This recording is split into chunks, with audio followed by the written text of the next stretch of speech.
The carriage stopped at the gates of Marchwood Hall just past the 6th hour of evening, and the woman inside was told, without ceremony, that she was no longer her own. Vesper Aldwin sat very straight on the worn velvet seat, her gloved hands folded over a small leather case.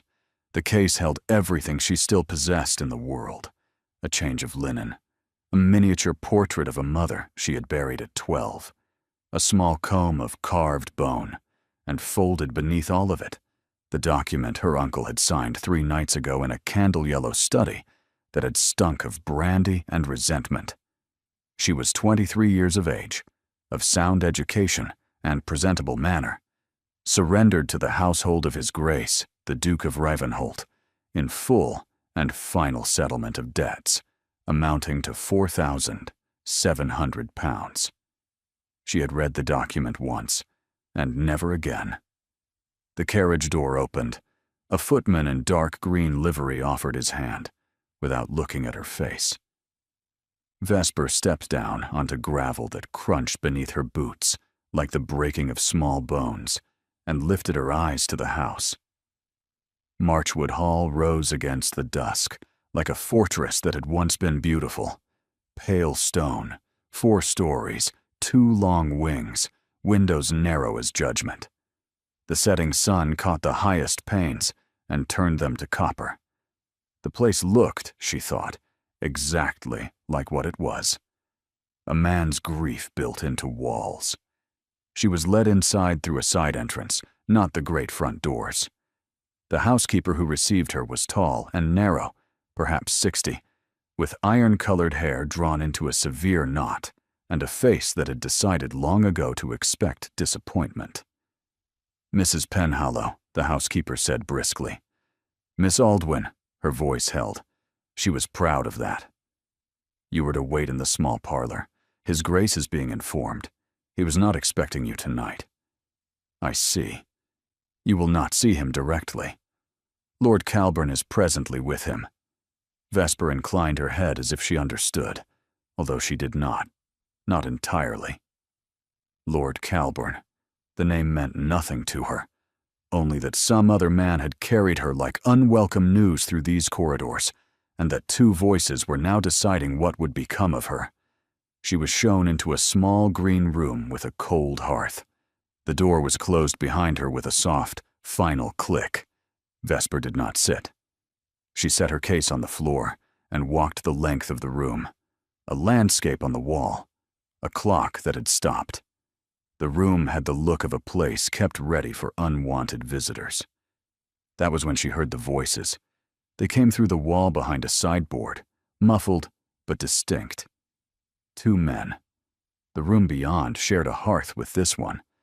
Sound traveled along the flue the way water finds a crack. She should have moved away. A lady would have moved away.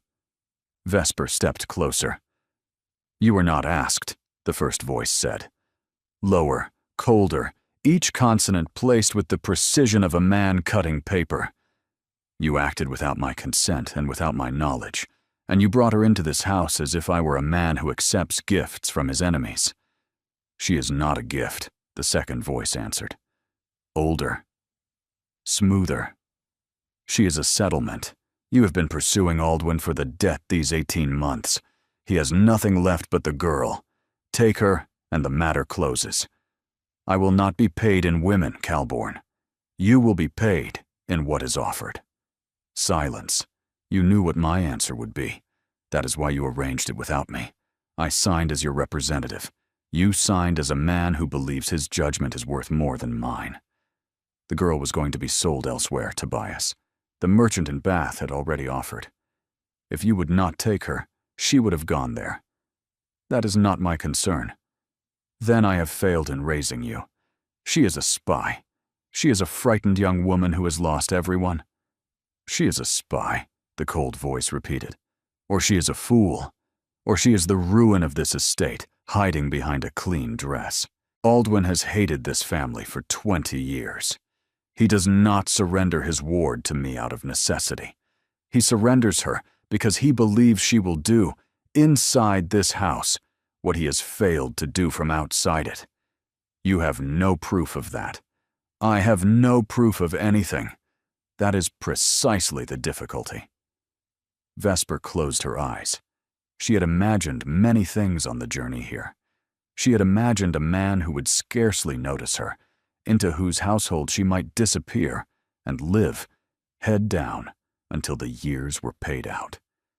She had not imagined a man who had already decided she was a weapon before he had ever seen her face.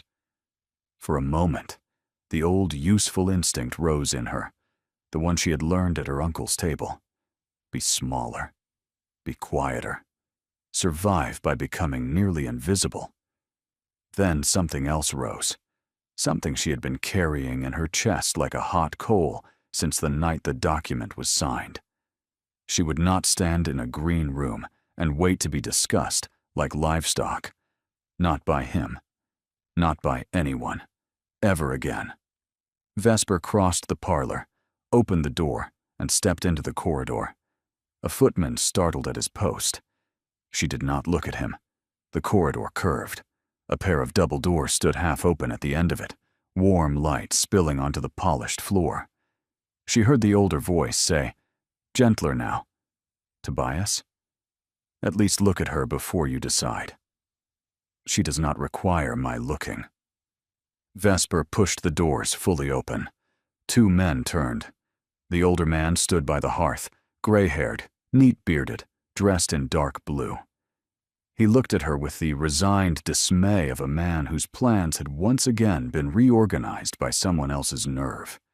He looked, very briefly, almost amused. The younger man stood behind a great desk of black wood, perhaps 34. Tall in the way of men who used height the way other men used voices, deliberately, as a tool. His coat was perfectly cut and entirely black. His hair was darker still, drawn back from a face built on harder lines than nature usually permitted. His eyes were gray, and they held no welcome. This, she understood without being told, was the Duke of Ravenholt. He looked at her, as one might look at a knife placed upon one's pillow. "I beg your pardon," Vesper said. "I was told to wait in the parlor. I find I am unable to. You were not summoned. I was not. I have come anyway."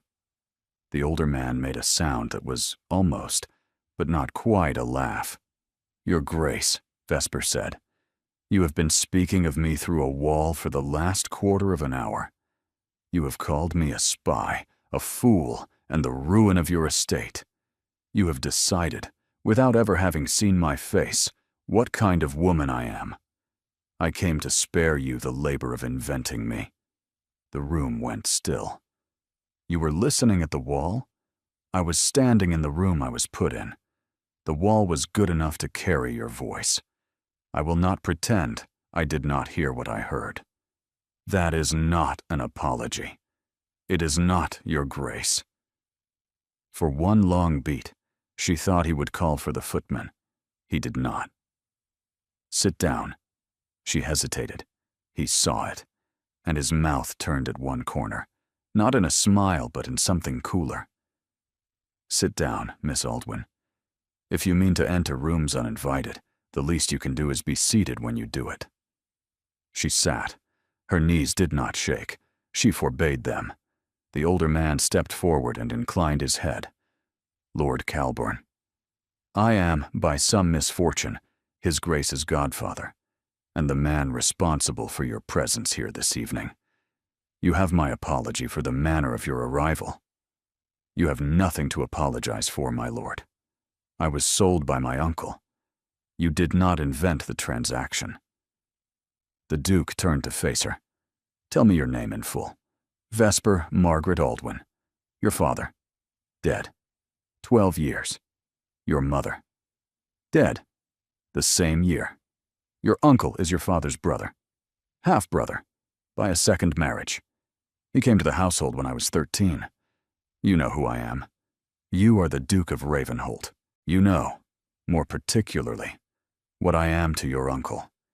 His enemy of 20 years. A man whose father he ruined. A man whose mother he slandered. That is the man who has sent you to this house. I did not ask to come here, Your Grace. I did not say you did. I said that he sent you. There is a difference. I am aware of it. Are you also aware, Miss Aldwin, that I have no reason in the world to believe a single word you say? I am aware. I would not believe me in your place. I would suspect every word, every silence, and every step. Then we begin an agreement. He came around the desk and stood before her, hands clasped behind his back. I will not send you back tonight. You will be given supper and a room. You will speak to no one of the document by which you came here. You will move through this house tomorrow as a companion to my mother, the Dowager. That will be the only version uttered under this roof. Do I make myself plain? Plainly, Your Grace. And one further understanding, Miss Aldwin. If at any moment, by any sign, I find that you have been sent into this house to do me harm, I will not turn you out with a coach and a reference. I will give you to the law. I will not be merciful. Are we understood? We are. Then welcome to Marchwood Hall. He turned away from her, dismissing her without raising his voice. Calbourne offered her his arm and led her toward the door. At the threshold, she paused. Your Grace. He did not turn. Miss Aldwin, you spoke, behind that wall, of what kind of woman I might be. I will not waste your time with protests. You will not believe them, and I would not in your place. So I will say only this. Whatever I am not what my uncle made me, and I am not what he sent me here to be. The matter will be decided by what I do under this roof, not by what was decided about me in his study. He turned then. He looked at her steadily. Good night, Miss Aldwin. Good night, Your Grace. She walked out with her head up, and only when the door closed did she allow her knees, briefly, to remember they had been frightened. Mrs. Penhallow met her in the corridor. She looked at her face, looked at the door she had just emerged from, and after the smallest pause said, This way, miss. Your room is at the end of the east corridor. Behind her, Calbourne poured 2 glasses of brandy without asking, and placed one in the Duke's hand. The Duke stood at the window for a long while without drinking it. He has sent me a clever one, the Duke said at last, very quietly. God help me. She slept badly and woke before the maids. The room was at the end of the east corridor, 2 flights up from the Duke's study, as far from the family wing as a room could be without being given to a servant. It was clean. The bed was narrow but well made. The fire had been banked low and kindly before retiring. None of it was warm in any sense beyond the literal. She lay in the dark and listened to the house. A clock struck the hour somewhere far off. Wind moved against the panes. She thought of her uncle. He had not betrayed her. To betray, one must first have been trusted. He had simply, at last, used what had always been available. What was new was the other man.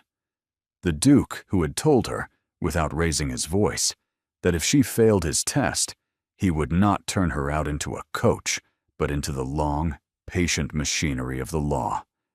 She believed him. She also believed, although she could not yet have said why, that he had not wanted to mean it. When the first gray began at the window, she rose, washed in cold water, dressed in the plainer of her 2-day dresses, and braided her hair flat. She did not look at the small glass on the washstand. She knew what she would see. A young woman with too pale a face, and a mouth her mother had once said, laughing, was made for being stubborn with. A knock announced Mrs. Penhallow. The household breakfast's at 7. Her Grace the Dowager will receive you at 9:30. Until then, you will accompany me. The tour was an examination. The yellow drawing room, the morning room, the library, walled in books from floor to ceiling, the dining hall, the estate office, where a young, harried-looking man named Mr. Ferncliff was already at work behind a desk, piled with ledgers, who rose at their entrance, bowed precisely, and sat again at Mrs. Penhallow's nod. "His Grace's study," Mrs. Penhallow said, as they passed a closed black door. "You do not enter. Under any circumstance, yes. The West Wing is closed. It has been closed for 3 years. The maids do not go there. There is no need for you to go there." A small, deliberate weight had entered the air around the words. "It is clear." Good. By 7:30, a footman came to the breakfast room. Her Grace will see Miss Aldwyn now. It was an hour and a quarter earlier than the time she had been given. Go. The Dowager's apartments occupied the western corner of the family wing, opening through 3 tall windows onto a long sweep of lawn. The sitting room beyond was warm. A fire burned, and in a high-backed chair beside the hearth sat a small woman of perhaps 65, her hair entirely white, her hands very thin, and her shoulders as straight as a girl's at her first ball. "Come closer, child." Light, dry, slightly amused. "I am told you are not afraid of doors. Let us see if you are afraid of old women." Vesper crossed the room and made the curtsy her mother had taught her. "Sit." The Dowager studied her. "So, you are Margaret's girl." Vesper went still. "You knew my mother. I knew your mother when she was 18, and engaged to a man she did not love. And when she met your father 6 months later and decided that drawing rooms could go to the devil." The Dowager's face softened briefly. "I was very fond of your mother. I was sorry beyond saying when I learned of her death. I was sorrier still when I learned what had become of her daughter. You did not know I existed until last week. I knew you existed. I did not know where you were. Your uncle was efficient at preventing letters. He intercepted 3 of mine over the years. By the time I learned the trail had grown cold, you were 15. You tried to find me. I tried, and I failed. I am not in the habit of failing, and I do not forget it when I do. When my godson came to me 3 days ago and told me, with a great deal of cold fury, that your uncle had attempted to settle a debt by sending a young woman of his household into mine, and gave me her name, I understood at once 2 things. The first, that fate had brought you to my door at last. The second, that my godson would not see it that way for some time. He thinks I am sent against him. He thinks any unexpected gift is poisoned. He has earned the suspicion. The world has not been gentle with him." The fire popped quietly. The Dowager rose and crossed to a small writing desk. She returned with a leather-bound book. This is the book Mrs. Penhallow keeps for what she calls particular accounts. For nearly 30 years, I have used a portion of this household's funds to assist women in circumstances not unlike your own. Wives whose husbands have gone bad, daughters whose fathers have gone worse. Servants turned out without character because their master could not control himself. The Duke knows of this work. He has not stopped it. He has not, until very recently, much approved of it. Vesper looked at the book. "I wish you to learn this work. I wish you, in time, to take part of it from my hands. Not all at once, but I am 67 years old, and I do not intend to take this work to the grave with me. I have been in this house a single night." "You have," the Dowager agreed, "and you walked into my son's study uninvited at the end of it, and you spoke to a man twice your weight in temper, as though you were his equal in the matter of yourself. I have been waiting 20 years for someone to do that to him. Mrs. Penhallow has been corresponding for some weeks with a milliner in Yarmouth on a matter that is not entirely about hats. The letters lie in this book. Read them, and tell me by this afternoon what you believe is actually being arranged." The Dowager retired into the inner room, leaving Vesper alone with a fire and a leather book full of the careful, encoded penmanship of women who could not afford to write their meaning plainly. It took her under an hour. The milliner was a widow with 2 children, and a brother-in-law who had begun to come to the shop in the evenings, on terms the letters did not name plainly, but that no woman who had grown up under Vesper's uncle could fail to recognize. The correspondence was a long, careful negotiation about how to extract the woman and her children, what story would be told, and what household in the north might receive her on a respectable cover. The dowager returned shortly before noon. Well, the hats are not the matter. The woman is.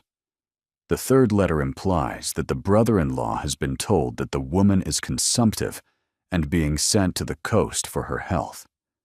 The 5th letter implies that this story has begun to fail. The 6th letter says only that the children are still well. Mrs. Penhallow is asking, I think, whether she should send a man down.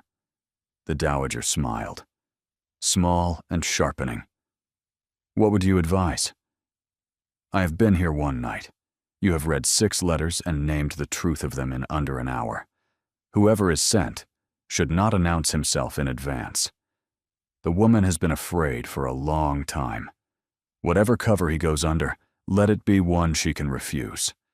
Otherwise, you will have rescued a woman who does not yet know she has been rescued, and that is almost as bad as not rescuing her at all.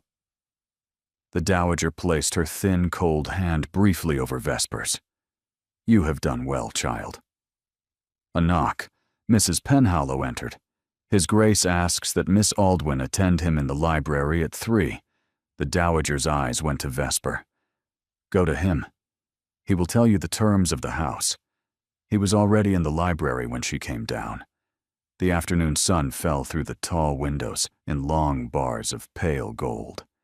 The Duke stood beside the smaller hearth, with a book open in one hand, not reading. He closed it at her entrance. Miss Aldwyn, your Grace. Sit. She sat. He did not. He stood opposite her, hands clasped behind his back. You have spent your morning with my mother. I have. She has set you a task. She has. He waited. She did not elaborate. After a beat, the corner of his mouth moved very slightly. Good. I should not have welcomed it if you had told me what passes between her and her ledger on your 2nd day in this house. I would not have told you on any day. He looked at her. That is also good. He moved away from the fire to the window. Without turning, he said, You will understand that I have spent the morning making certain inquiries. About me. About you. About your uncle. About the carriage that brought you here. I have not finished. I will not finish for some weeks. But I have begun, and I think you should know that I have, because I do not wish you to discover it later and decide that I have been deceitful. I am grateful, Your Grace. He turned, one brow lifted. Grateful. Yes. Most women in your position would not be. Most women in my position would not have been told. He came back from the window and sat at last in the chair opposite hers. I have a question for you. You will answer it honestly. Did your uncle tell you, before you came here, anything about me? Anything at all? She considered. Yes. His eyes sharpened. Tell me what? He told me 3 things. The first, that you were a hard man, and that I should expect no kindness from you. The second, that your father had ruined his, although when I asked how, he did not answer. The third, that I should not, on any account, mention to you the name Aurelian. The Duke went still. He did not change color, but the room around him changed. A small, deep cold had entered. Aurelian, he said. Yes. He did not say why. He did not. He said only that you would not bear hearing it. He said, if I mentioned it, you would put me out at once, and that I should keep it back in case the day came when I had need of it. In case the day came when you had need of it. Yes. A long silence. She had decided, on the long ascent up from the still room, that she would not lie to him today. Not because he had been kind. He had not. but because she had spent 12 years in a house in which she had been lied to, and she would not begin her life over by becoming a small new liar in a larger one. The Duke said very quietly, "Thank you for telling me." She had not expected that. That name, he said, belonged to a young man who once mattered to my brother. My younger brother. He died 3 years ago. The name has come into my house only in connection with the worst of what came after his death. You are not the first to be sent here carrying it as a weapon. You are the first to lay it down before it has been used. May I ask, Your Grace, who Aurelian was? He looked at her. Not yet. The matter is older than I am ready to set out before you. There will be a day for it. I will not press. I know. He rose and went again to the window. You will be assigned to my mother as her companion. You will assist Mrs. Penhallow with the household correspondence. You will be paid a wage. I will not have it said in my house that a woman lives here unpaid for her work. The wage will be set against the debt by which you came, until that debt is discharged. You will not be a prisoner here. The doors are not locked. He paused. You will also be watched, not by me directly, but by people in my employ. I am telling you so that you will not feel deceived if at some future moment you come to suspect it. I prefer to be honest about my distrust. I would rather know. I thought you would. He turned and crossed back, but remained standing beside the chair. 3 further matters. Yes. The first. The west wing of this house is closed. It is closed because 3 years ago my younger brother died there. He was 24. It is enough for you to know that the wing has not been opened since, that I do not enter it, and that you will not. You are not to speak of it to my mother. If, in time, I wish to tell you more, I will. We are agreed. The second. There is a child in this house. She is 9. She is my brother's daughter. Her name is Isolde. She lives on the 2nd floor of the family wing, with a nurse and a tutor she dislikes. She is intelligent, she is grieving, and she is the only thing in this house that I cannot, by an act of will, make better. She will, I expect, attempt to dislike you. She has also a habit of finding her way into rooms she has not been invited into, which you and she may discover you have in common. I will be glad to meet her. You will be glad until you have. After that, you will continue. The third matter. He paused. Last night you stood in that doorway and told me that the matter of who you were would be decided by what you did under this roof. I have thought about that sentence. Your Grace, I did not say it to be thought about. I said it because I believed it. That is why I have thought about it. He said, I do not believe you yet. I think it more likely than not that your uncle has sent you here intending you to do me harm, and that you do not know, yourself, what particular form that harm is meant to take. He is relying on you to be useful to him without your knowing. I have considered that. What have you concluded?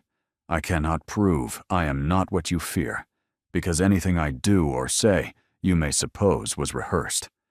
I can only conclude that I will live in this house as the woman I am, and that if my uncle has prepared something inside me to be used against you, I will discover it as you do. You can promise me nothing. I will not accept promises. I understand. I will, however, accept the conduct you have just described. For now. It was not warm, it was not kind, but it was a great deal more than he had given to anyone in some long while. You may go. She rose. At the door she paused. Your Grace. Miss Aldwin, I would rather be given to the law for what I have done than be kept in your house for what I have not. If you ever come to believe me guilty of something I have not done, I would ask you to give me to the law for that as well. I would rather face a magistrate than your mistaken mercy. That is the most disturbing thing you have said to me yet. I beg your pardon. I did not say it to disturb you. I know. That is what disturbs me." She inclined her head and left the library. The door closed behind her with the soft, considered click of a thing being thought about by the man on the other side of it. She did not know yet that 2 floors above her, a child in a window seat had watched the carriage come up the drive last night and had been watching, ever since, for the thin, dark figure who had stepped out of it.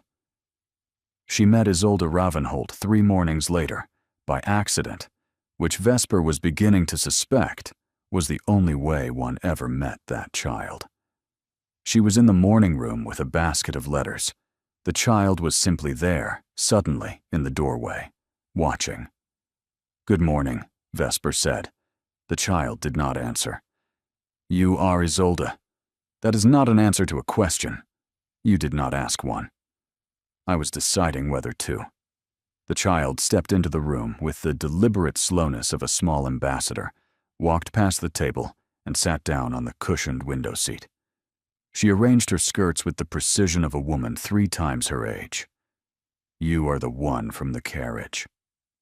"I am. Mrs. Penhallow says you are my grandmother's new companion. She is. You are not a relation." "I am not." "Then why are you here?"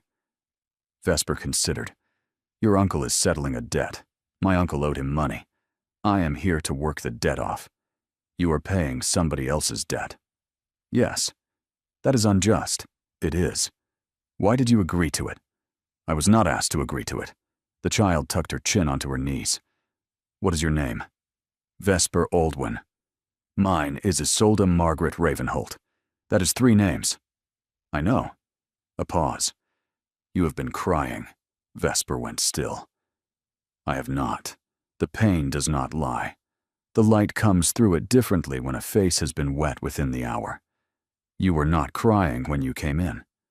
So you have been crying since you sat down." I did not feel myself cry. I did not say that you knew. I said that you had. Vesper put her hand briefly to her cheek.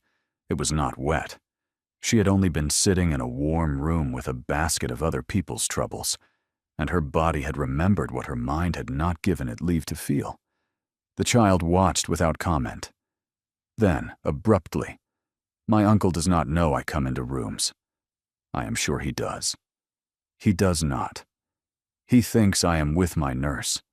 Mrs. Penhallow knows. The footmen know. My grandmother knows. My uncle does not. If you tell him, I will not speak to you again. I will not tell him." "Why not?" "Because," Vesper said slowly, "I have spent a great many years in a house in which I had only one place that was my own, and that place was my own only because no one else knew of it. I will not be the one to take such a place from another person." The child went very still. She did not turn from the window. "Where was yours?" "There was a room above the stables. It had a low ceiling and 1 square window. I went there in the afternoons when my uncle had guests, and in the evenings when he was in his cups. I read there. I slept there sometimes. I kept a tin under the floorboard with 3 things in it." "What were the 3 things?" "A piece of my mother's hair, a silver thimble that had been my grandmother's, and a piece of paper on which I had written, very carefully, every dish my mother had ever cooked for me, in the order she had cooked them, so that I would not forget her voice naming the food." The child considered this gravely. "Was it cold?" "In winter, yes." "Did you mind?" "It was warmer than the rooms below." The child nodded once. "Mine," she said, "is the south end of the long gallery. There is a window seat behind a curtain. The curtain is too long for the seat by about a yard, so it falls all the way to the floor. If you sit with your knees up, the curtain hides you entirely. It is my place. It sounds like a very good place." "It is. You may come if you wish." "Once. Only once. I shall watch you and decide whether to let you come again. I am honored." I have not yet decided whether to honor you. I have only decided not to insult you yet. A pause. You will not last in this house. People do not last in this house. My mother did not last. My father did not last. My grandfather did not last. So you will not. I am only telling you so that you will not be surprised. Thank you for telling me. I shall try to last longer than you expect. You will not. The child paused. I should be glad if you did. She slid down from the seat, straightened her crooked pinafore, and crossed to the doorway. At the corner of the corridor, she paused and looked back at the morning room door for a full half-minute before going on. She did not know that the Duke had passed the open door of the morning room a quarter of an hour before on his way to the estate office, and had paused at the sound of his niece's voice. He had heard the child say, "You will not last in this house." He had heard the new woman say, "I shall try to last longer than you expect." He had walked on without making a sound, because he had not wished to be the kind of man who interrupted a child for whom interruption was not safe. He spent the rest of his morning in his study, signing letters he afterwards did not entirely remember signing. It had been a long time since anyone in his house had said anything he wished, against all reason, to be true. The first letter came on her 9th day. It came not to the front of the house, where the post was sorted in the estate office under Mr. Ferncliffe's exact and unforgiving hand, but to the side door. The undermaid pressed it into her hand, in the back corridor, with the air of a girl performing a small, vaguely scandalous favor. "Letter for you, miss," came to the village by the morning coach, and Tom brought it up. Tom had been told, then. Or paid. "Thank you. I shall mention to Tom that all letters for me must go through the estate office." The maid's face fell, then composed itself. Vesper went up to her room and sat on the edge of the bed before opening it. The letter was short. "My dear, I trust you are settling well into your new circumstances. I write only to remind you of 2 matters. The first is that the conditions of your placement run for a term of 7 years from the date of settlement, during which time you remain under the responsibility of your guardian. The second is that your guardian retains the right to be informed of the conduct, manners, and disposition of his ward in her new household by letter sent through the village post under the name of Mr. Albright, attorney at law, no less than once per fortnight. Your first such letter is expected by the next post. You will, of course, exercise discretion. Your faithful friend in this, A. Albright." She read it twice. Beautifully done. Not a threat. Nothing in it could be shown to a magistrate. A perfectly civil reminder in the dry voice of a country attorney, with the addition of a small request for letters at fortnightly intervals. Exactly what the Duke had told her, in the library that her uncle would do. She thought about the 3 possible courses. She could write the letters as instructed. She would, in effect, betray him with menus and dates. She could write nothing, and let her uncle do whatever he proposed, under the consequences mentioned in the document of settlement. She did not know what those consequences were. Or she could go to the Duke. She rose. She washed her face. She picked up the letter and folded it back along its original creases and slid it inside a smaller envelope. She went down 2 flights, crossed the great hall, and asked the footman at the study door whether His Grace was within. "He is. Engaged with Mr. Ferncliffe. I shall wait." She waited in the corridor for nearly an hour. She did not know that Mr. Ferncliffe was at that moment explaining to the Duke, with the care of a man laying out a chess problem, that an under-coachman in the village had that morning been seen taking a single letter from the Morning Post, separating it from the others, and bringing it up the back way. She did not know that when the footman announced her, the Duke had looked across the desk at Mr. Ferncliffe and said, "Well, She knew only that the door was open. She went in. The footman closed the door. A letter came for me this morning. It was addressed to me and brought to the side door by a man called Tom, given to a maid called Bessie, who brought it to me directly without taking it to your estate office. I have read it once. I have not answered it. I have not destroyed it. I thought it best to bring it to you myself. She did not curtsy. She laid the small envelope upon his desk. He sat down. He drew the envelope toward him, broke the seal with a small ivory knife, and read it slowly. Twice. He set it down and smoothed it flat. You read this. I read it. You did not write a reply. I did not. You came to me. I came to you. A pause. Why?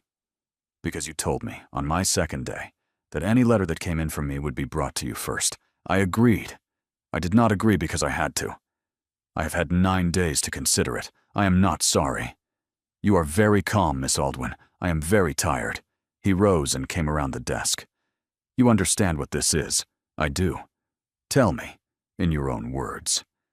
It is my uncle reaching across this country and putting his hand on my wrist. A request, in the form of a reminder, that I write to him at fortnightly intervals about your household, your servants, your habits. It is dressed as a legal courtesy. It is a leash.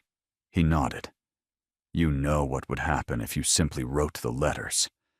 I would betray you, with small, careful sentences, with the household menus, with the days you are away, with anything my enemy could weave into a rope long enough to hang you with. You have intelligence enough to know that. I have lived in his house. You know what would happen if you wrote nothing. I do not know. He has the document of settlement. I have not been permitted to read it. He will have written into it consequences I have not been allowed to know. He watched her. You are afraid. I am afraid. She had not meant to say it. The words slipped out at the very end. After a moment, very quietly, you will not write the letter. I will not. You will not destroy it. I have not. You will not be left, in this matter, to face your uncle alone. I do not know what you can do. You will not face him alone, Miss Aldwin. That is not the same as my saying I have decided what to do. It is the same as my saying, you will not face him alone. It was the closest thing to a vow she had heard from him. He went back behind the desk. I will keep this. Mr. Ferncliff will look into the man, Tom, and the maid, Bessie. You will not take any letter from anyone in this household, by any side door, by any kindness again. If a letter comes for you, you will know nothing of it until it has come through the estate office and through me. I understand. You may go. She inclined her head. Your Grace, Miss Aldwin, thank you. You should not yet thank me. She did not see, as she walked down the corridor, that the Duke remained at his desk for a long time without moving, and at last rang the bell. 2 things, Ferncliff. The man Tom is to be paid until the end of the quarter and dismissed. The maid Bessie is to be spoken to by Mrs. Penhallow and given a single plain warning. The second, I want a man placed in the village by Friday. Discreet. He is to do nothing but watch the post and tell us, by private hand, the source and direction of any letter sent in the name of Albright. Mr. Ferncliff's pen paused. That is, with respect, an investigation. Yes. Of Aldwin. Yes. I had understood that your Grace had for some weeks been resisting opening such an investigation. I had so resisted. What has changed? The Duke did not for a moment answer. I have been given an occasion of cause, Ferncliff. By, with respect, whom? By the woman he sent into my house, who has just walked into this room and put it on my desk. Mr. Ferncliff was briefly silent. I see. I do not, Ferncliff. Not yet. But I am beginning to. Send the man. By Friday, your Grace. The trouble came 4 days later, and it did not come from her uncle. It came from inside the house. She was in the linen room above the still room with Mrs. Penhallow. The dowager had taken cold and was keeping to her rooms. Mr. Ferncliff had been called away. She heard the footsteps a moment before Mrs. Penhallow did. They came up the back stair in a hurry and did not announce themselves. The door opened. A man stood in it, whom Vesper had never seen. Perhaps 40, in the dark, sober coat of an upper servant. But it was not the green livery of Marchwood Hall. Thick about the shoulders. A face that had once been handsome, and that drink had begun to thicken. His eyes, the moment they fell on Vesper, did a small, particular movement she recognized. He had been told what she looked like. He had been sent to find her. Mrs. Penhallow set down the count book. "You have lost your way. The household is below. I am looking for Miss Aldwyn. You may give your message to me. I am to give it to Miss Aldwyn herself. I have ridden from her uncle's house this morning. I have a private word for her. You will leave this room, and you will go down the front stair, and you will wait in the small parlor beside the side door, and you will be sent for if the lady chooses to receive you. I am to deliver my message and ride back. I am not to be kept. You are not to be kept. You are to be received with such civility as your master is owed. Your master is owed civility. He is not owed entry to his Grace's linen room." "Mrs. Penhallow," Vesper said quietly, "I will go down with him to the parlor. I would rather have it over." Mrs. Penhallow looked at her. In that look, Vesper saw the thing she had only half suspected.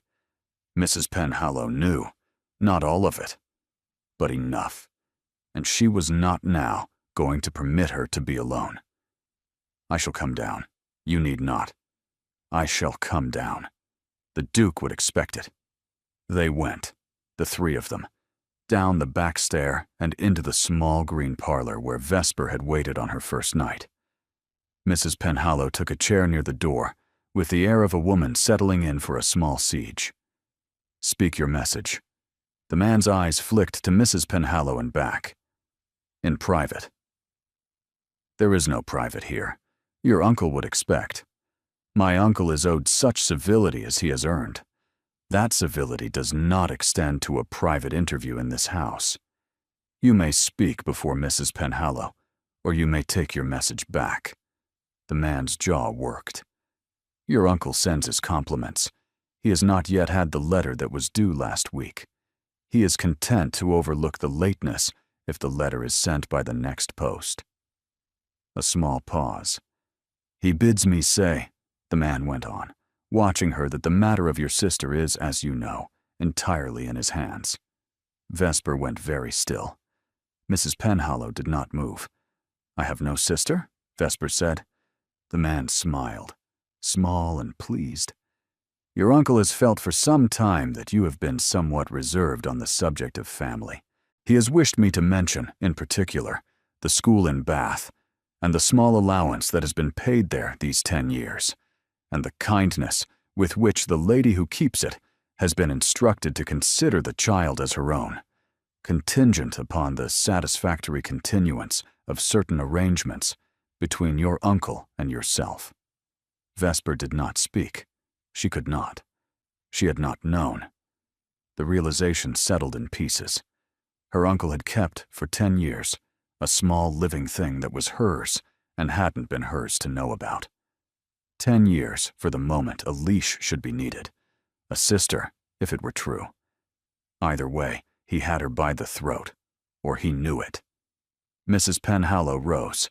She walked across the room, opened the parlor door, and said in the same flat voice, "You will wait outside. You will not leave the house. You will sit on the bench by the side door where I can see you. If you stir from it, you will be put off the property by the gardeners. Out." He went. She closed the door and turned. "Sit down, child." It was the first time Mrs. Penhallow had called her child. Vesper sat. Her knees had gone weak. "Did you know?" "I did not. I believed not. I have been in this house 41 years. I do not, as a rule, believe pretty answers. I believe you. I do not believe him. I am going to send for his grace. I cannot ask you to. You are not asking me." She rose. At the door, she paused. "You have been very brave. You will not now be foolish. You will sit in this chair, and you will wait. You will leave the man to his grace." The door closed. Vesper sat in the cold room and listened to the faint, distant sounds of a house going about its day. A clock chimed the half-hour. He had told her, in this very house, that one more hidden truth would end her time under his roof. She had not hidden this one. She had not known it. She did not know whether that distinction was going to matter. Her hands began to shake. She folded them together to make them stop. The door opened. The Duke walked in. He did not speak. He looked at her. His face was unreadable, but his eyes were not. They were the eyes of a man who had been told, in 2 sentences, what had occurred, and was now calculating exactly how he was going to break the trap that had been laid around her. "Miss Aldwyn, you will tell me, please, exactly what was said in this room," she told him. Everything. Bath. The 10 years. She did not know whether the child was real. She did not know which would be worse. He listened without interrupting once. "You did not know. I did not. You believe me when I say that I believe you." "Yes." He was silent. "You understand that this changes a great many things. It does not change them in the direction you may fear." She looked up. "Your uncle has overplayed his hand. A man who threatens a woman with the harming of a child he has kept secret from her for 10 years has not increased his power over her. He has made an enemy of every honest person in the room with her when he does it. He has given me the right and the reason to go after him with the entire weight of this estate. He has made me yours to defend." "Yes," a pause. "Whether or not," he added quietly, "you ever had been before. There is a child in a school in Bath. Yes, we will find her. If she is real, we will fetch her out by the end of the month. She will be brought to this house, and she will be safe. If she is not real, then your uncle has invented her, and we will discover that as well. Either way, your uncle will not retain the use of her against you. I give you my word. I have not earned your word. You have." As of this morning, he rose. "I shall now attend to the gentleman in the corridor. Your Grace.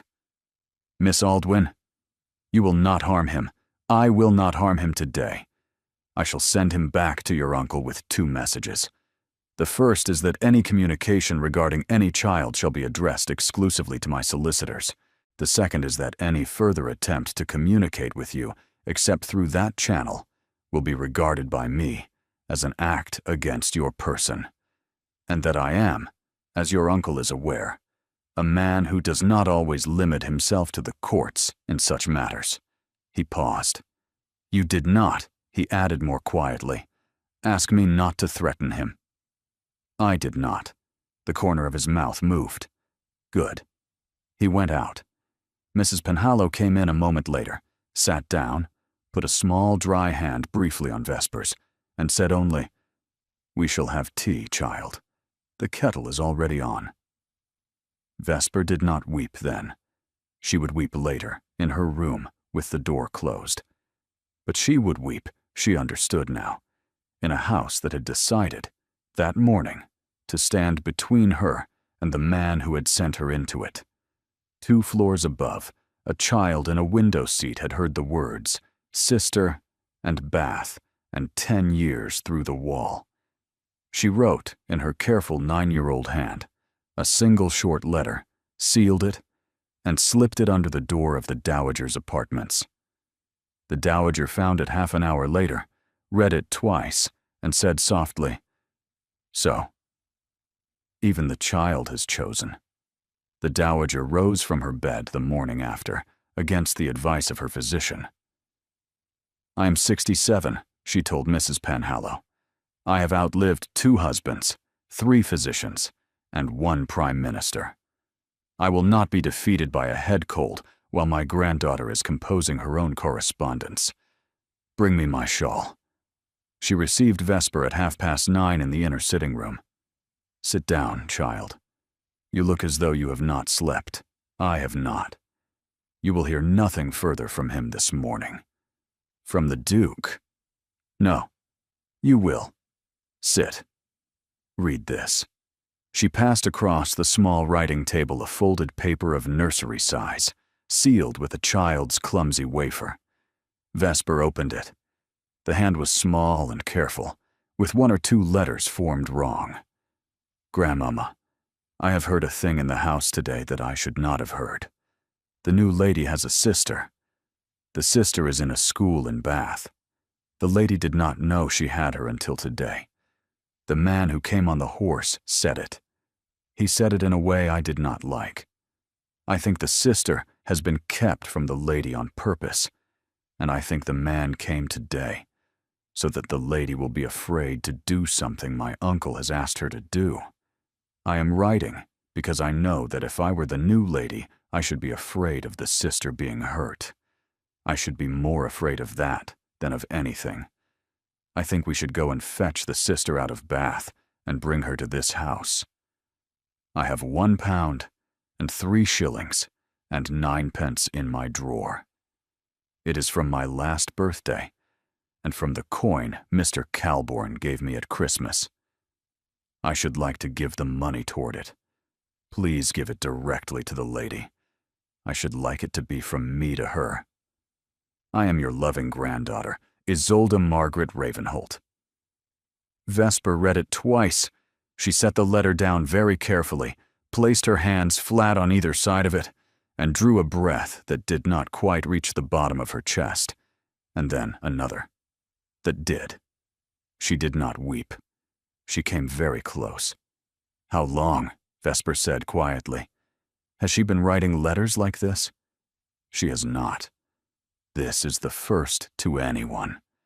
My granddaughter has not, since her father's death, voluntarily written a letter, except when threatened by a tutor. That she has done so this morning is a thing of considerable significance. I do not deserve it. You do, but it would be foolish of you to argue the point. Drink your tea. I have taken 3 actions this morning. The first, I have written to my goddaughter, Mrs. Hartington, in Bath. She will call upon the school in the character of a private gentlewoman, wishing to consider it for her own ward. Yes. The second, I have spoken with my son. He has written to his solicitors in London for a memorandum concerning the legal standing of a child of unproven parentage residing in a school. The memorandum will be ready by Wednesday. Yes. The third, I have replied to my granddaughter. I have told her that her offer is accepted and that her £1 and 3 shillings and 9 pence is from this morning regarded by her uncle and myself as the first contribution of the household to the matter. I have told her that she is invited this afternoon to take tea with you in the long gallery. Forgive me. I have not yet issued the invitation. You will issue it when she comes to your door at 3. She will not require great ceremony. She will require only that you do not, on any account, weep on her. I have noticed. The afternoon came slowly. At 10 minutes before 3, Vesper was sitting in the window seat behind the overlong curtain. She had carried up 2 cups, a pot of tea, and a small bowl of dried apples and walnuts, which Mrs. Trevenna had wordlessly assembled and pressed into her hands. At 3 exactly, she heard small footsteps along the gallery. Isolde came around the curtain in her dark blue dress and a freshly straightened pinafore. Her hair had been brushed. Good afternoon. Good afternoon. The child did not climb up onto the seat. Vesper said quietly, I should like to thank you. The child went still. I have been told nothing about a panel. I have been told only that you wrote to your grandmother yesterday. that you offered something of your own toward a matter that concerns me, and that you wished it to come from you to me directly. I shall not discuss the panel. I shall only say once that it was the kindest letter that has ever been written about me." The child looked at the floor. After a moment, almost inaudibly, "Did Grandmama tell you?" I cried. "You did not. She told me you did not." "Good." The child climbed up. She accepted the cup of tea Vesper poured for her, with milk and no sugar, having watched closely to see whether sugar would be assumed. Mama used to sit here. Vesper went still. "She used to bring her work," the child said. "She did needlework. She did not like it, but she did it. I sat where you are sitting. She sat where I am. She told me about birds. She knew the names of all of them. She said the swallows were her favorites because they always came back.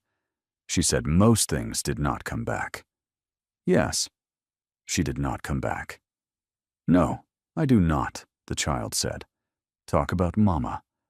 I do not talk about Papa. Mrs. Penhallow has said so. My uncle has said so. Nurse cries if I mention them. If you talk to me about any of them, I shall stop coming up here. I shall not. Not unless you bring them. I should like sometimes to bring them. Then bring them, as often or as seldom as you wish. I shall listen. I shall not make a face. I shall not cry on you. That is a promise." The child looked at her. Then she nodded once. "The walnuts are good. Mrs. Trevenna." I knew. She salts hers more than the kitchen book says. A pause. "You may come up here whenever you like. Sometimes I am at lessons. Sometimes I am elsewhere. You will not be hurt if I am not here. I will not." A bird crossed against the pale sky and was gone. "He will not send you back." Vesper looked at her. "My uncle. He will not send you back. You may stop being afraid of that. He has decided. I watched him this morning. He had the face he gets when he has decided to be cross with someone who is not in the house. He has not had that face in a long time. He had it because of what was said in the green parlor. He is going to be cross at your uncle and not at you." The child reached across and patted Vesper's hand once, briskly. "I am telling you so that you will sleep tonight." Vesper had not expected to weep this afternoon. She did not. Her eyes filled briefly. She blinked them clear. The child looked away politely at the window. "Thank you." "You are welcome." The child reached for a third walnut. Mrs. Trevenna does this on purpose. There are always exactly enough for 3 each. "You notice everything." "I notice everything," the child said, "and tell almost no one. I am telling you because I have decided you are the sort of person to whom one may tell things." Some way down the corridor, the Duke stood listening to a conversation he had not been invited to overhear. He heard his niece, who had not voluntarily spoken to a stranger in 3 years, say, "Mama used to sit here." He heard her say, "I should like sometimes to bring them." He heard the new woman say, "Then bring them. I shall listen." He heard his niece say, "I am telling you so that you will sleep tonight." He stood for a long moment in the gallery. Then he turned, very quietly, and went back the way he had come. The quiet held for 9 days. Mrs. Hartington's first letter from Bath came on the 4th. There was, in residence, one child of about 10, with very dark hair and a particular expression about the mouth. The child was introduced as Miss Margaret. No surname had been given. The fees were paid by a country attorney on behalf of a guardian who preferred not to be named. Vesper read the letter and was silent. Margaret was her mother's name. The dowager said only, "The memorandum from London comes Wednesday. We shall set Friday for Mrs. Hartington's second visit. By the following Tuesday, I should expect the child to be on her way to this house." The Duke called her into his study that evening. You understand that your name does not appear in the memorandum. It does not. It cannot. Your uncle must not know, until the child is in this house, that you have any part in her removal. Mrs. Hartington acts on my mother's behalf. If your uncle should discover that you are the person on whose behalf the matter is moving, he will move her, or worse, before we can reach her. I understand. The Duke's mouth moved very slightly. My niece has informed Mrs. Penhallow this morning that when the child arrives, she would prefer not to give up her own room, but would be willing to surrender the second-floor schoolroom for the child's use, on the condition that Mr. Whittle be removed. Vesper, despite everything, smiled. It was the first time she had smiled in his study. He saw it. He did not remark. Will Mr. Whittle be removed? He will be reassigned to duties more suited to his temperament. Yes, the Duke said. Miss Aldwyn. Yes. We have not, since the morning in the green parlor, spoken of what occurred in it. We have not. I have not in some years owed an apology. I owe one to you. I told you on your second day that if you were sent against me, I would give you to the law. I have decided that I regret the manner in which I said it. I did not give the warning out of strength. I gave it out of fear. He paused. When you have a moment in which to speak, you will tell me whether the apology, partial as it is accepted. It is. He inclined his head once. Then we proceed. The blow fell on the morning of the 15th day. It came by the side door, but not as a letter. It came as a man. He came at 6:15 and was admitted by Bessie. He was a stranger. He carried no name. He asked for a private word with His Grace on a matter which would not, he said, wait upon the regular hours. By his coat he was a clerk. By his face he was something else. Bessie let him in. He was given the small green parlor. She went to fetch the Duke. The man waited less than 5 minutes before he rose and went to the door. He went to the estate office. Locked. He went to the Duke's study. Locked. He went up the back stair. He was on the half landing when Mrs. Penhallow, coming down with the linen, met him. You will return to the parlor. You will sit in it. You will wait in it. If you are upon this stair in another minute, I shall ring the bell that calls the gardeners. The man considered her. He turned. He went down. Mrs. Penhallow followed at a distance, locked him into the parlor, and went to fetch the Duke. Vesper was sent for at 7:30. She was admitted to the Duke's study to find Mr. Ferncliff at his elbow, Mrs. Penhallow by the hearth, the Dowager in a chair near the desk in a shawl. I shall be brief, the Duke said. A man came to this house this morning at 6:15. I have spent the last half hour with him. It will be sufficient for you to know 3 things. Yes. The first. He has, in his coat, papers purporting to be authorizations from a magistrate in your uncle's county for the recovery of a ward believed to be detained at this address.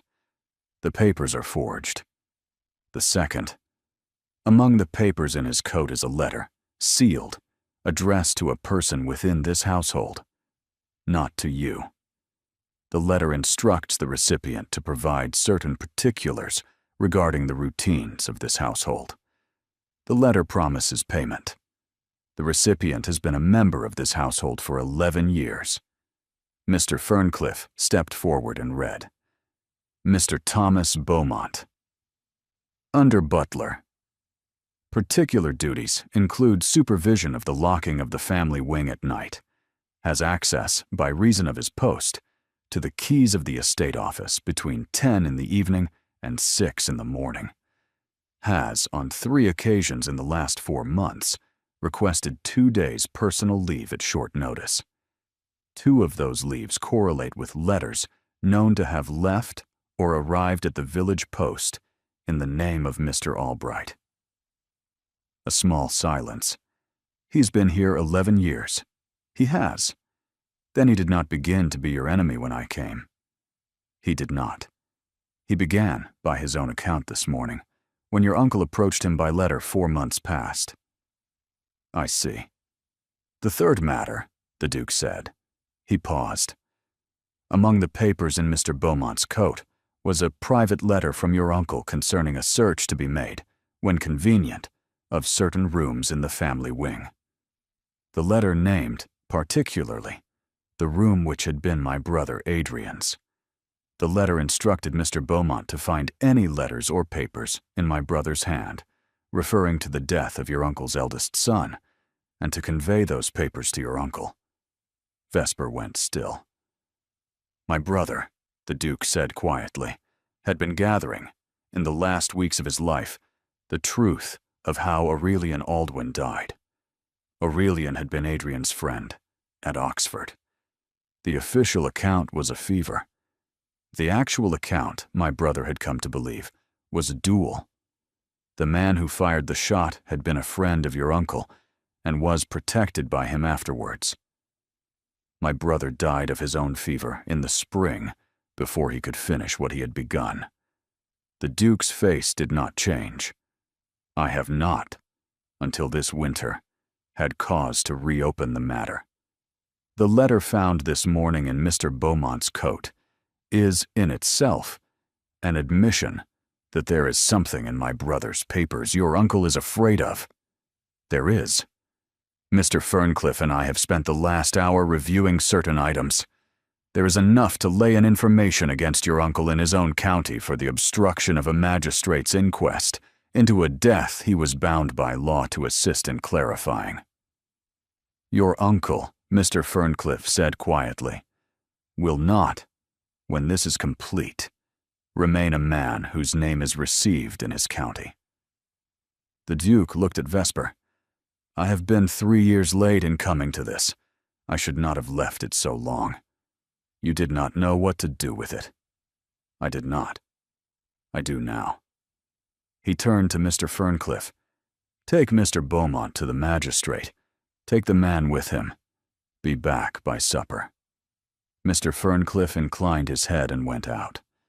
Mrs. Penhallow followed.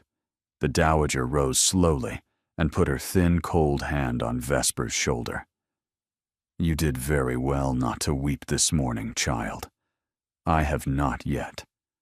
Then go and weep somewhere I cannot see you, and come back when you are done. Mrs. Hartington's second letter is expected by the 11 o'clock post. The Duke and Vesper were left alone. You did not know about Mr. Beaumont. I did not. I did not suspect that you did. Thank you. A silence. You have not asked me what I shall do in the matter of my brother's papers. I have not. I shall not keep you waiting longer than I must. I know. She rose. At the door, she paused. There is now in this house not one person against me. There were, when I came, perhaps 2. In a fortnight, you have removed both. There is no room here in which I am not, in some way, in someone's keeping. I have not had that since I was 12. He did not answer at once. When he did, his voice was lower. Then we shall do our best to see that you do not lose it again. She wept for 4 full minutes in her own room. She washed her face. She came down at 11. By 1:30, Mrs. Hartington's second letter had arrived. The child in Bath was named Margaret Aldwyn on the inside cover of her schoolroom Bible. The child, who did not remember her mother, had been told that her mother's name had been Margaret. She had been told she had no other family in the world. The Dowager handed the letter to Vesper. Friday. Friday. She did not weep. She had wept that morning. She had no further weeping in her, that day, for a child she had not yet seen. She had a side. She had a household. She had an enemy 3 threads down from his own ruin. She had a sister. The carriage from Bath came on the Sunday evening, an hour after dark. The Dowager had had the side door lit. Mrs. Penhallow stood at it. Mrs. Trevenna had laid a small, hot supper in the second-floor schoolroom. Vesper had been told that the meeting between herself and the child would be made there. She had spent the Sunday in a state she could not have described. She had been to morning service. She had taken her midday meal with the Dowager, the Duke, and Mr. Calbourne. She had walked in the South Garden for an hour because the Dowager had said briskly, "You are going to break something inside if you sit in a chair this afternoon." Mrs. Penhallow came up at 8:30. "She is here, child. Come." The schoolroom was warm. Mrs. Hartington gave Vesper a small, steady nod and said in a low voice, "She's at the window." The child stood at the window in a thin gray traveling coat that was too big for her at the shoulders. She was looking out at the dark. Her hair was in soft tangles at her shoulders. She was small. Vesper crossed the room slowly. She did not speak. She knelt on the rug a little way from the window, far enough that the child could refuse to come, near enough that she could come if she wished. "I am Vesper." The child did not at once turn. Then, slowly, she did. She had her mother's mouth. The child looked at her for what felt to both of them a great deal longer than it was. "Are you my sister?" "Yes, I am." The child considered. "I have been told by Mr. Albright that I had no family." "I know. He told me the same of you. He is an unkind man, and a dishonest one. We will not be needing him any longer." "Are we going to live here?" "You are. With me. With our grandmother, who is upstairs." "I have a grandmother. I did not know I had one until 2 weeks ago. There is a girl your own age. She is your cousin. She is called Isolde. She has been awake since 6 o'clock waiting to meet you, although she will not admit it. I have a cousin. You have a cousin." The child took another step. She stopped at the edge of the rug. "Could I, perhaps, sit on the rug with you? Sit on the rug with me." The child sat. She did not at once come close. She arranged her coat with the small, grave precision of a child who had learned early to take care of her own coat. Then, after a moment, she leaned the side of her head against Vesper's shoulder. Vesper put her arm around her. Down on the floor below, the Duke sat with his hand on the second drawer of his desk, where he had not laid his hand in 3 years except to lock it.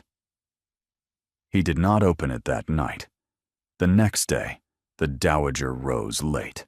The child, who had been called in Bath Maggie, was given a small breakfast in the schoolroom by Vesper, and was met at 9:30 by Isolde, who had spent 2.5 hours choosing what to wear.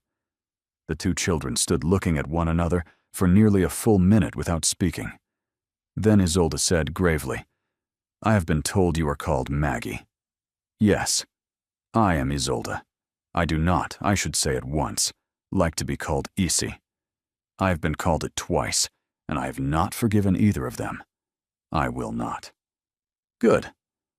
I have a window seat in the long gallery, behind a curtain. It is very private. You may come this afternoon. May I bring an apple?" "You may bring an apple. May I bring my doll?" "What is her name?" "Anne. You may bring Anne." By 11, the two children had retired to the long gallery. Vesper was sent for at 11:30. She came into the Duke's study and closed the door. He stood at the window. He turned. "You have a sister." "I have. She is well. She is. She is afraid, in a way she has not yet allowed herself to say. But she is well. She is upstairs with Isolde at this moment. They are, against any prediction I could make, getting on. Isolde does not get on with anyone. I am aware." "Thank you," he said. "I have done nothing.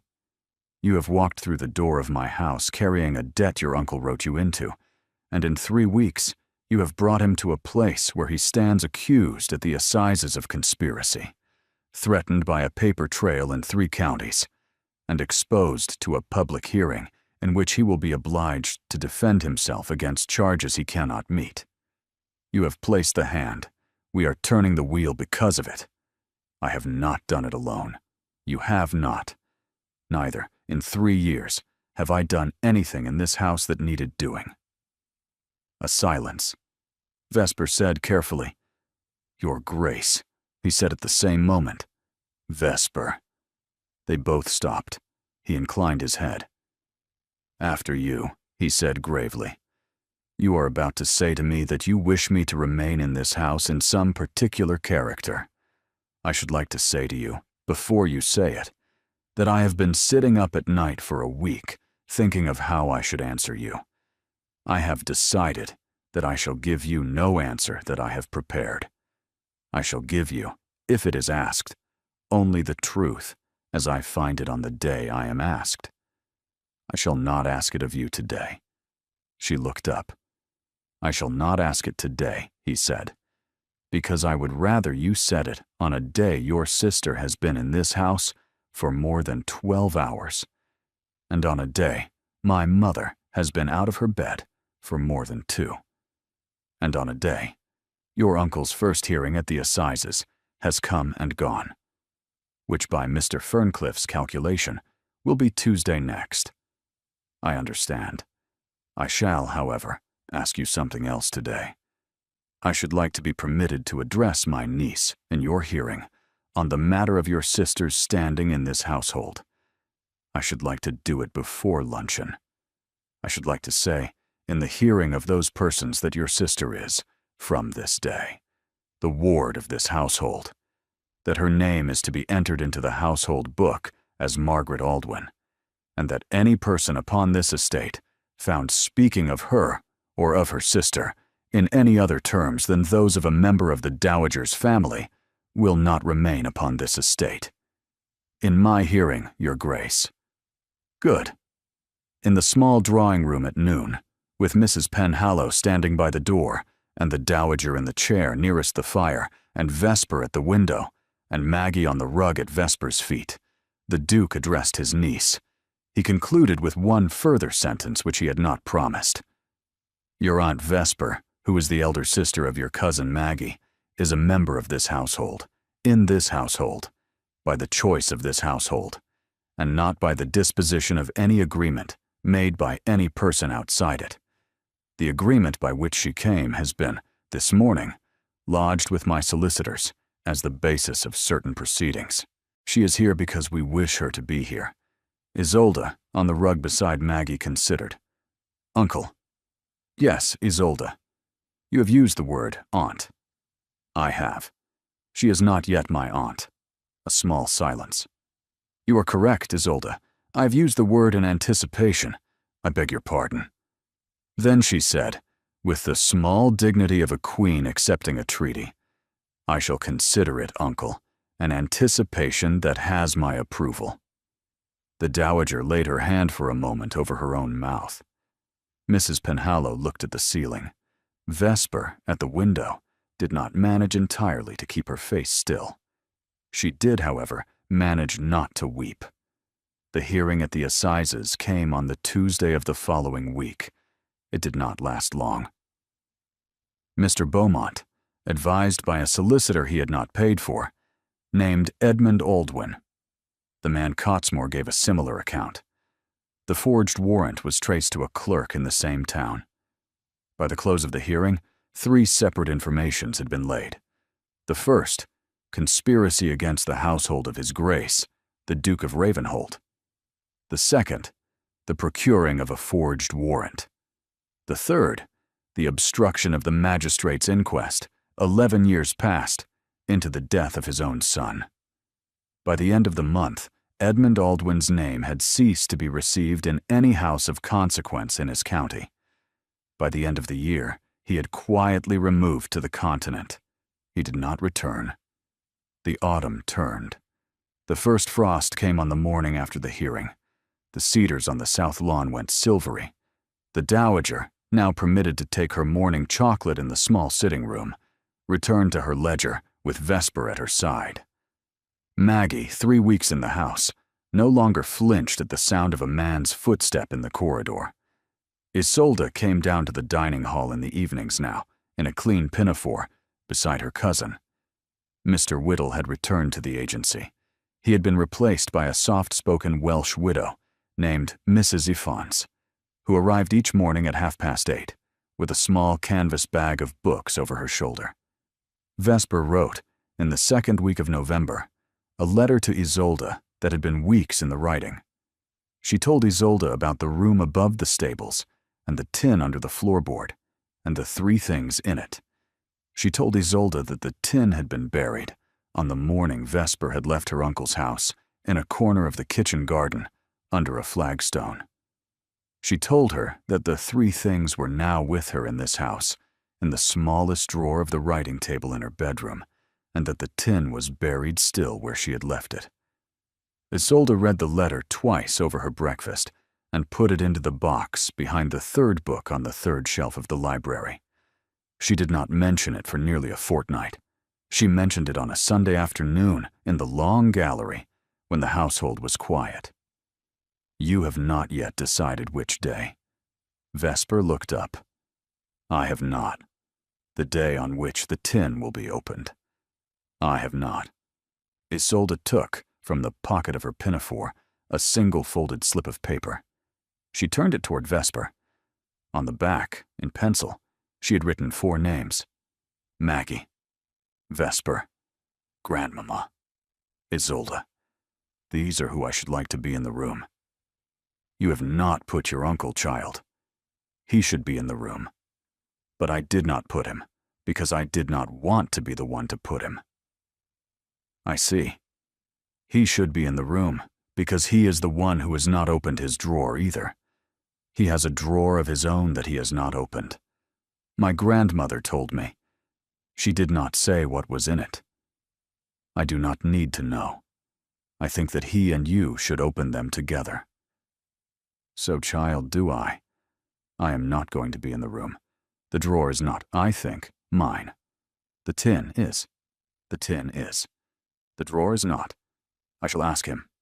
Today. Today. She found him in his study. She did not knock. She came in and laid the folded slip on the green leather between his hands. He read it without speaking. He looked up. You have decided. I have.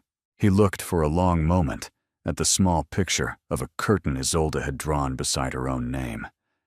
Now. She had not, in the gallery, decided that it would be now. She had decided only that it would be soon. She looked at him. He was sitting at his desk in the late afternoon light. His coat was off. His hair, which he combed each morning with great precision, had got a little out of order. He looked, she thought, like a tired man who was no longer afraid of being tired. Now. Good. He rose. He went to the 2nd drawer. He took out from his waistcoat pocket on its small chain a key. He put it into the lock. The lock turned. He looked, briefly, at her.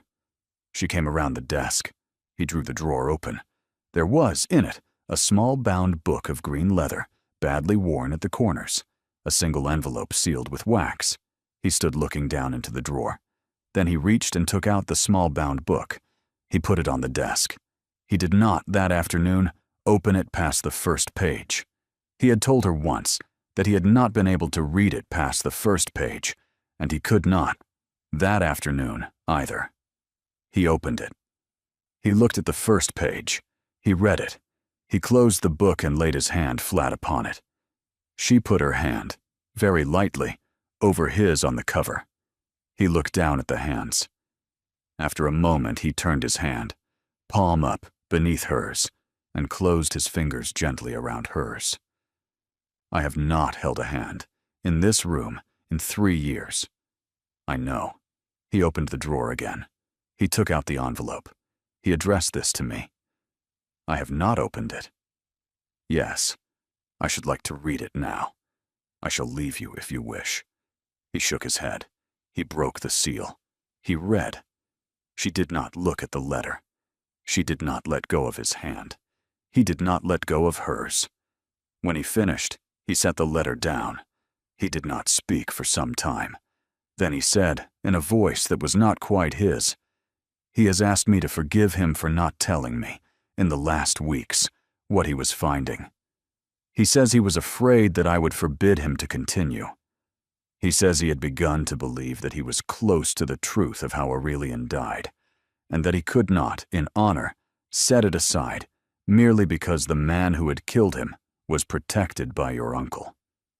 He has asked me to finish what he began, if I should ever come to be in a position to.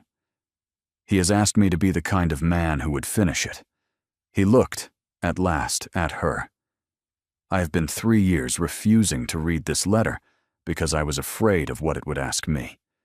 It has asked me only what I should have, by my own conscience, asked myself. You are not too late. I am late. You have not forgotten him. You have not, in 3 years, made a single decision in this house that he would have been ashamed of. The Dowager has told me. Mr. Kelbourne has told me. The work has continued. The estate has held. The household has been kept whole. You did not know what your brother was asking. You have, in the years since, been doing it. You did not know it. It does not matter. Vesper. Yes, I have not, in 3 years, been able to imagine reading any further past the first page. I find this afternoon that I can imagine it. That is enough for today. It is. He laid the small bound book back into the drawer. He folded the letter once and laid it inside the cover. He closed the book. He did not lock the drawer. He took the key from the lock and put it on the desk. He pushed it across toward her. I have carried that key for 3 years. I should be glad, on the next occasion on which the drawer is opened, if it were opened by both of us. Yes. She did not pick up the key. He understood why. I should like to walk with you in the rose garden this afternoon, before the light goes. The roses are cut back. I am aware. He took up his coat. She let him, at the door, take her hand. He did not let it go on the way down. The rose garden in the last week of November was not the place it would be in May. The beds had been cut back almost to the ground. The trellises stood bare. The frost had silvered the gravel. The light, slow and low, lay along the box hedges and made of them a silver work lovelier, in its way, than the green of any season. He led her along the central walk to the small stone bench at the far end. He stopped before it. He did not let go of her hand. Vesper. Yes. I am not a man with a great gift for the speech that this moment is held, by the country, to require. I have rehearsed 3. I shall not now use any of them. I shall ask you only, in the words that come to me here, what I have wished, for some weeks, to ask you. Yes, I should like that you should remain in this house, not as my mother's companion, not as the elder sister of the child of this household. I should like that you should remain, here, as my wife. A pause. I do not ask it lightly. I ask it of a woman who has had a great many things demanded of her, and who has not, until very recently, been given the standing to choose with the freedom that a person is entitled to. I should not wish to be a further matter demanded. I should wish to be, if you would have me, a matter chosen. I should wish to be the choice that you make, of your own will, after every other choice has been freed. She did not answer at once. She had not, in 12 years, allowed herself to hope for the other thing. She had been preparing, all the way down the central walk, for him to bring her to the bench and to say something else. He had not said it. Tobias. He drew a small, shaken breath at that. I have not, she said, in some years, allowed myself to imagine being asked anything of this size. I have, in the last weeks, allowed myself to imagine it. In a corner of my mind, I had not admitted I was using. I have been afraid, all the way down this walk, that you would not ask. I am, I find, more afraid now that you have, because I do not have a prepared answer. The answer. The answer is yes. He closed his eyes. When he opened them, they were the eyes of a man who had been asked a question by a brother 3 years dead, and had been late in answering, and who had, that afternoon, been given the chance to be on time for the next thing he was asked. Vesper. Yes, I shall not be a perfect husband. I shall not be a perfect wife. I shall be the husband I am able to be. I should like to try. I shall help you. I had counted on that. He drew her gently the small distance into him. He kissed her. It was the kiss of a man who had, in his life, kissed very few women, and had chosen this one with great care. It was the kiss of a woman who had not, in her life, been kissed, and had chosen, that afternoon, that the first should be him. When they drew apart, neither spoke at once. Then she said, with a small, trembling smile, "We shall have to tell your mother. She knows already. I beg your pardon." "She has known," the Duke said gravely, "since the morning after bath. I have not known until this afternoon." "I am aware. My mother has the advantage on most of us in such matters." He gave her his arm. At the entrance to the garden, Isolde and Maggie sat on the low garden wall, very close together, in matching pinafores. They had been there, by the small, pleased composure of Isolde's face, for some time. The Dowager stood on the gravel a little way behind them. Mr. Calbourne stood further off, looking very deliberately at a particular flagstone. "Well, child." "Yes." "Good. May we now call you Aunt?" Isolde said. "You may." "Aunt Vesper," Isolde said. "Aunt Vesper," Maggie said gravely. The Dowager looked once at her son, and once with a gentleness she did not often show in public, at Vesper. "We shall have, I think, an early supper." They were married in the small chapel of Marchwood Hall on a bright morning in the second week of January, with snow on the south lawn and the cedars in their winter silver, and with no guests of consequence beyond the household itself, and Mr. Calbourne and Mrs. Hartington, and 3 of the Dowager's particular friends. Maggie wore the pale green ribbon her friend Letty had given her, in her hair. Isolde wore a serious face and a new dress of dove-gray wool, and carried, with ferocious dignity, a small posy that Mrs. Trevenna had assembled for her at 6 in the morning. Mrs. Penhallow wept twice, and pretended both times that she was attending to the candles. Mr. Calbourne gave Vesper, in the absence of any father, brother, or uncle, his arm. "You will, I think, do, child." "I shall try, my lord." "You will do. I have known him 40 years. The Duke met her at the small altar. He was not that morning a man with a hard face. He looked like the man he should always have been, the man he had begun, very late, to be. The vicar said the words. Vesper made the responses in a clear, level voice. The Duke, who had not in any acquaintance sounded uncertain in his own house, sounded uncertain twice. The Dowager did not weep at weddings. It was a discipline of 50 years. She did, however, walk forward herself on her stick, lay her thin, cold hand for a moment against Vesper's cheek, and say very softly, only to her, "Welcome home, child." Vesper had not known she had been waiting for that. She wept then, a single time, very quietly. The Dowager did not chide her. The wedding breakfast was small. Around the table sat 6 people. The Dowager, Mr. Calbourne, the Duke, Vesper, Isolde, Maggie. Mrs. Penhallow had declined with great civility on the grounds that an upper servant did not in principle dine in the dining hall. The Dowager nodded once and sent her, by the second footman, a small private glass of the late husband's wine. The household, by 8:30, was quiet. The Duke and Vesper sat for a small while in the small drawing-room, in 2 chairs by the fire, with the door open. He held her hand on the arm of his chair. They sat for nearly an hour without speaking. It was, Vesper would think years later, the most peaceful hour she had ever spent in a room with another person. In the spring of the following year, The matter of the brothers' papers came at last to the magistrate of the county in which Aurelian Aldwin had died, 12 years before. The Duke's brother had not been allowed to finish what he had begun. The Duke finished it for him. The case took most of the spring to assemble.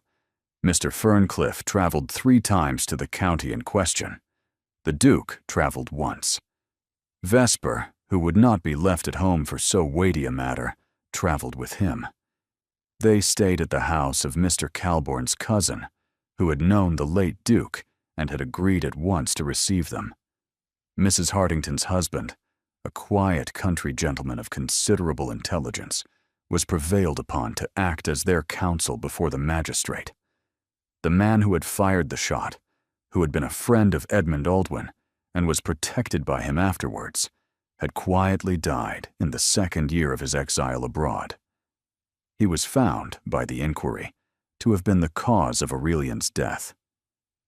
Edmund Aldwin was found, by the inquiry, to have obstructed the original investigation by means of false testimony procured at the time. He was, by then, in France and beyond the practical reach of the court. The findings were entered into the record. The Duke's brother's name was entered into the record beside them, as the man whose private investigation had laid the ground for the inquiry. The Dowager was present in the court for the reading of the findings. She wore her best mourning, although she was not in mourning. She inclined her head once to the magistrate at the close. She did not speak. She walked out on Vesper's arm. Outside the courthouse, in the spring sunshine, she said quietly, only to Vesper, "He is finished now." "My younger boy, he's finished, yes." Vesper did not weep on her aunt that day. She wept later, in private. The Dowager did not weep at courthouses, any more than she wept at weddings. The west wing of Marchwood Hall was opened on a Saturday in May, by the Duke and the Dowager and Vesper, together, with no one else in the house. They opened it slowly. They did not, that morning, do anything in it, but walk it and sit in it for nearly an hour in the small library at the western end.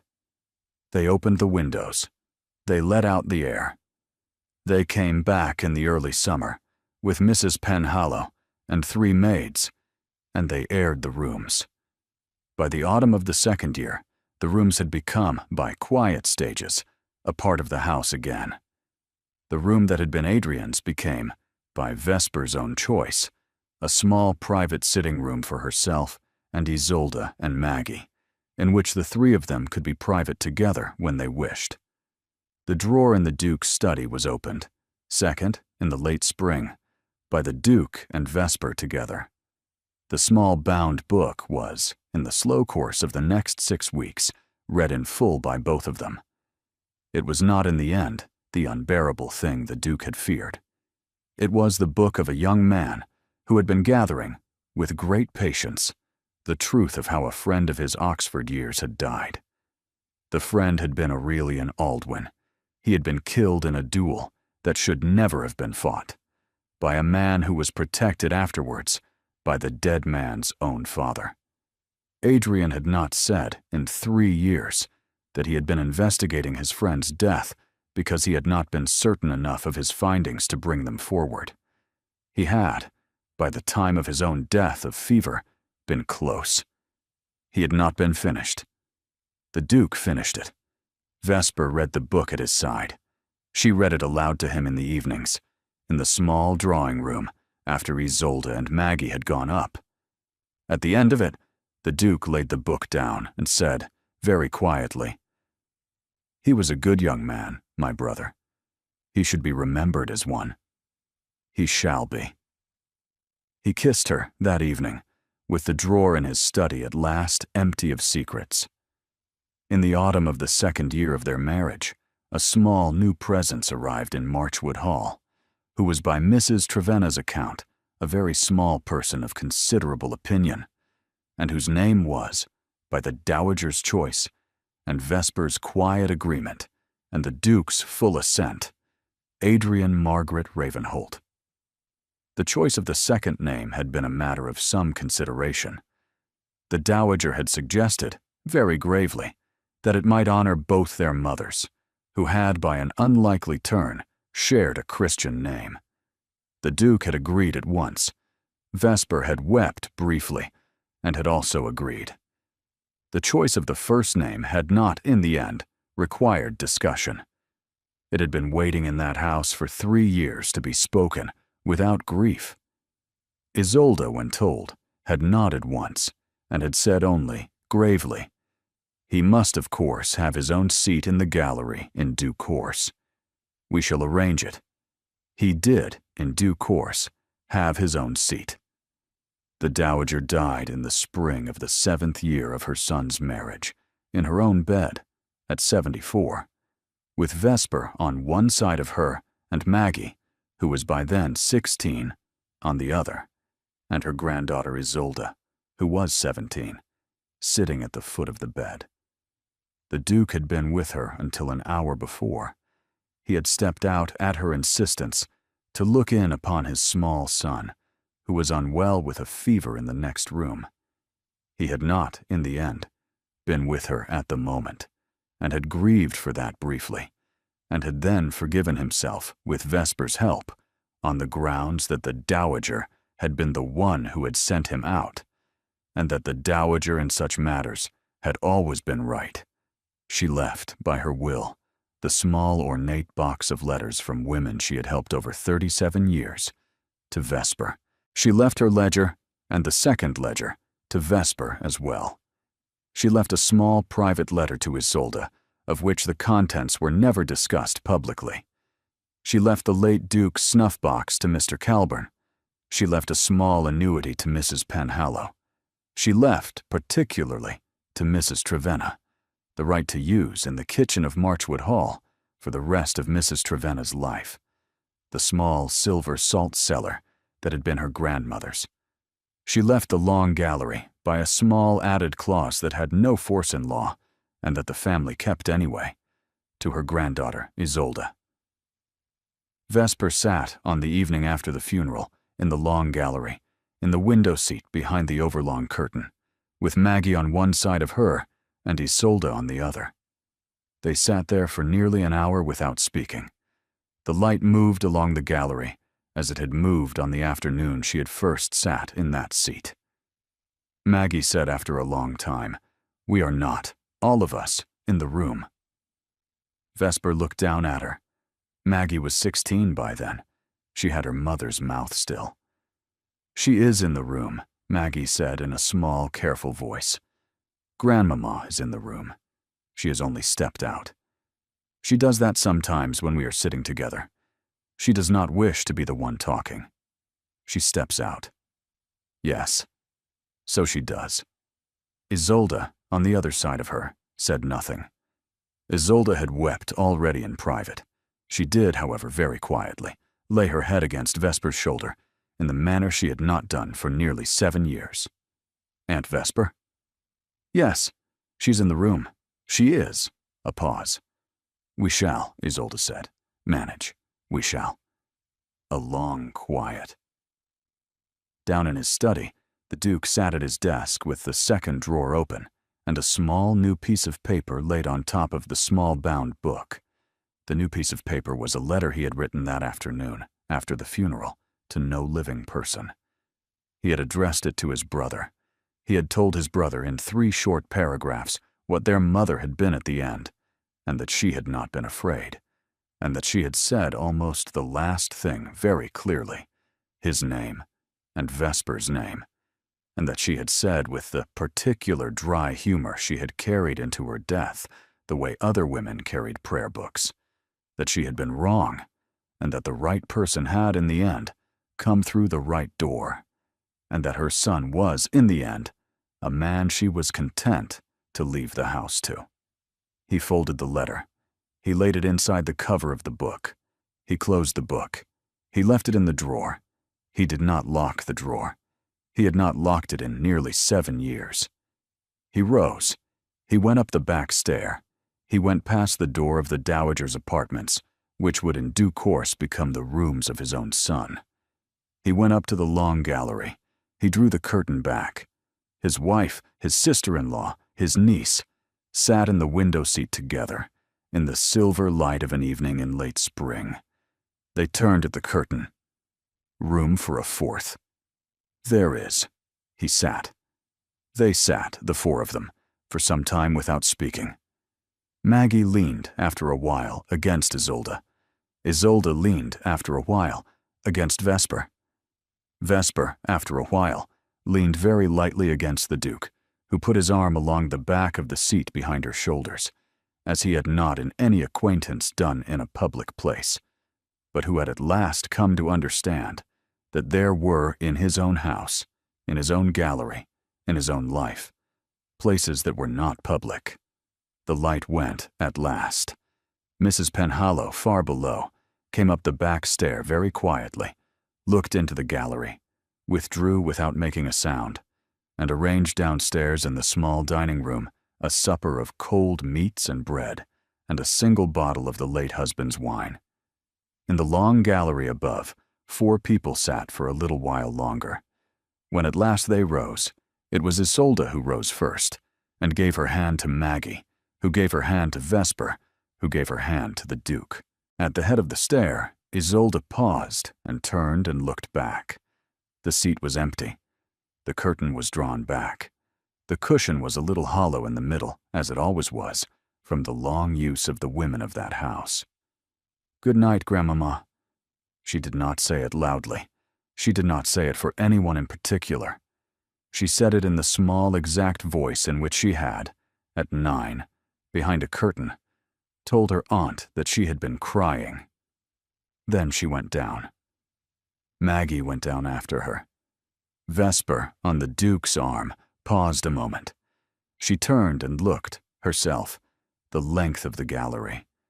She had been very lately late, herself, in believing in some things. She had been lately late in believing that she would last in this house. She had been lately late in believing that she had been wanted in it. She had been lately late in believing that the right person could come through the wrong door. She was no longer in any of those matters late. "Good night, Your Grace," she said, without turning. "Good night, child," said the long gallery in the voice it had always had. She went down on her husband's arm to supper. If, in this story, you have heard a thing you needed to hear, then this story has done what it was sent to do. That a young woman delivered as a debt may yet, by the steady use of her own dignity and the keeping of the company of those who have chosen her, become the keeper of a house. That a man who has closed a wing of his life may yet, in the keeping of the right company, find the courage to open the drawer he has not opened. That a child kept apart from her family by the small cruelties of a small man may yet be sent for, fetched, and taken into the gallery of the people who were always going to love her. That the right person, at the right time, may yet come through the wrong door, and may be welcomed, and may, in the end, become the door itself. Thank you for sitting in the gallery a while, with the curtain drawn back, in the silver light of an evening that the house has agreed, this once, to let you share. Until the next story finds us, good night.